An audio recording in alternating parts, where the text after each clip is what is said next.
My name is Jeannie Smith, and I'm the Senior Program Officer in Communications. This morning, I have the privilege of interviewing Dr. Verna Yu about diversity and inclusion. When we talk about diversity and inclusion, can you tell me, what does that mean to you? So, I mean, it's a broad question, and I think that each of us can answer it in our own ways. I was raised in a family where everyone was welcome in our family. And if you look at me, I'm a visible minority. So I myself have experienced times of racism where I've been on the other end. And so, combining those two together, for me, and then I guess the third part is that I'm a physician too. And so for me, I see diseases and illnesses in every aspect or every type of individual. So for me, I never really look at a person based on whether it be their gender or their ethnicity, their religious background. Really, you look at them as an individual, as a person, and you treat them all the same. We had a senior leaders team retreat. We do that quarterly. I've always felt it's very important to make sure that we pull our senior leaders and to make sure that we're all aligned. And the one that we had on October the 3rd was called Truth Always. And it was specifically in response to the racial slur incident that happened earlier in the summer in June. I felt that it was really important, despite the apology that we gave to Ramona Bighead, despite what we had decided to do with the employees that were involved, that really was not enough from my perspective. I think for me, the Tuesday session was really about the truth and reconciliation process. It was a team effort in sort of pulling out a day where it was about listening. It was about learning. It was a really powerful day. We actually had Ramona Bighead, members of the Kainai Board of Education and the Blood Tribe, who actually came and spoke to us about what the racial slur incident, how it impacted them and their families. It was about acknowledging the history of residential schools, the treaties. It was about the reservations and how really as allies, as we settled into the land, how we impacted on First Nations and Indigenous peoples. It was a challenging day for many people.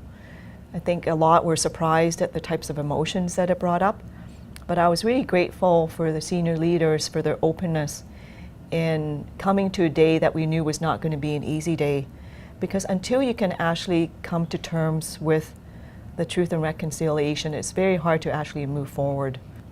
So for me personally, there was a point in the talking circle where I couldn't even talk because the emotions were so high. I just had to pass the rock that you're holding, which gives you the power to speak. It was a very personal time, but I think it was a very good time for the organization. I think we all came with our own idea through our own life experience about what the Indigenous culture and Indigenous healthcare was about. And I think we all came out at the end of the day with a very different impression, and it was very valuable to hear from them what history meant to them. Diversity is important to me because I think we all, from diverse cultural backgrounds, bring a certain richness in our thinking, which I think then allows the organizations that we represent to make decisions that reflect the structure of the community that we serve, which then makes us a better organization and makes all of us better people. To be an inclusive and diverse organization, I think we still have a lot of growing to do. I think we need to do a lot of listening. I think we need to do a lot of education. And I think we need to increase our tolerance a great deal from where we are today. But I'm really hopeful and very confident that we'll be able to do it as an organization and as individuals within the organization. It starts with us, and it takes an organizational effort to make it happen. The message I want to give to you is here's an opportunity for you, as uncomfortable as it is, that you have an opportunity to do something. You are the leaders within your organization, and you can do something. And Alberta Health Services can lead the way and provide a way so that others can deal with it, to really do something and really make a difference. If anything, I think the first step is really about awareness, and we've got the cultural modules that Chelsea Crowshoe's developed that I think is really important for people to take time and go through. There's other sessions that we've done as part of President Speaker Series. Dr.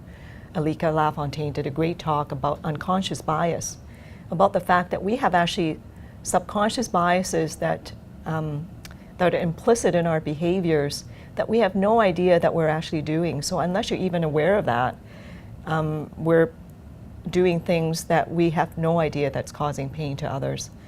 So really the first is about awareness. Once you become aware, then it really is the onus is on us to actually have the conversation and to be advocates for Indigenous peoples when there are no Indigenous people around. And then we need to talk about it amongst ourselves and to acknowledge the impact that we've had on others. Until you can come to that self-realization, it's very hard to move forward. And it is a very personal journey, but we are here as an organization, as leaders, to help support you because it will be, as I said, a difficult journey for many of us. Thank you very much, Verna, for taking the time to share your personal thoughts. Great. Thanks, Jeannie, and thanks for being an interviewer. Absolutely. Thank you for your time today. And like I said, we're here to support you on this, and I hope you take the challenge and the next steps as to how you can progress yourself in this journey to the truth.